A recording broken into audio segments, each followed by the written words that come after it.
Ad Agrigento lunedì prossimo 4 maggio alle ore 11 nei locali della Biblioteca Comunale Franco La Rocca sarà presentata agli addetti ai lavori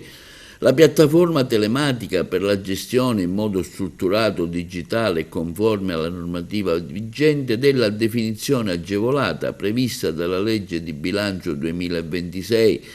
e disciplinata dal regolamento approvato dal Consiglio Comunale lo scorso 8 aprile, rottamazione delle cartelle. Si prevede l'accesso alla piattaforma dal sito istituzionale del Comune di Agrigento con autenticazione tramite lo SPID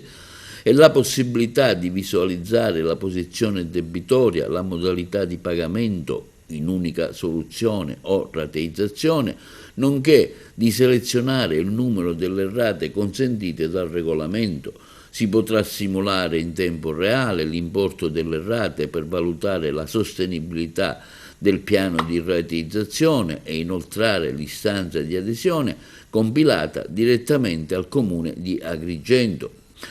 Nel comunicato stampa il sindaco invita a partecipare i consulenti, le organizzazioni di assistenza ai contribuenti, CAF, commercialisti, intermediari a cui è riservato l'accesso tramite un apposito modulo che consentirà di operare per conto dei contribuenti.